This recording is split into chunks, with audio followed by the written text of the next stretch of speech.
आपण काय पाहिलंय टेप काय यूज आहे याचा. जर आपल्याला समजा आता थोडक्यात ही लाकडी पट्टी आहे आणि ही मला थोडक्यात आता एक सपोर्ट तयार करायचा आहे, मला ती 9 इंच कापायची. तर मी काय करणार त्यावेळेस त्याचं माप घेणार 9 इंच पण बरोबर आहे.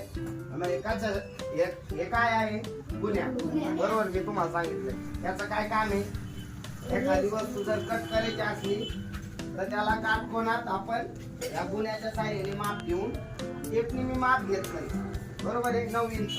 मग गुन्ह्याच्या साह्याने मी काय करणार आहे थोडक्यात आता मी तुम्हाला इथं रेष सोडून दाखवतो. ही रेष आहे, ही रेष मारली. हे किती याचा अँगल किती भरतो 90 अँगल बरोबर आहे ना. म्हणजे याचं काय काम आहे गुन्ह्या काटकोनात तुम्हाला जर कट करायचा असेल तर या गुन्ह्याच्या साह्याने तुम्ही एखादी पट्टीचं माप घेऊ शकता. आणि याचा काय यूज आहे, तुम्ही एखादी वस्तू तुम्हाला विशिष्ट म्हणजे इंचात किंवा फूट मध्ये बरोबर आहे.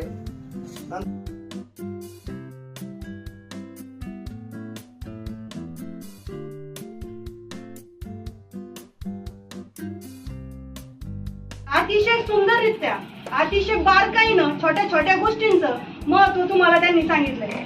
आणि नक्कीच सगळ्यांच्या लक्षात आलं असेल, त्यांनी आपला वेळात वेळ काढून, ते खूप बिझी शेड्यूल आहे त्यांचं, तरी आपला तुमच्यासाठी त्यांनी काय केलेलं आहे, वेळ दिलेला आहे. त्याबद्दल त्यांची मी विद्यालयाच्या तर्फे आणि माझ्या वर्गातर्फे तुमचे खूप खूप आभार मानते. धन्यवाद.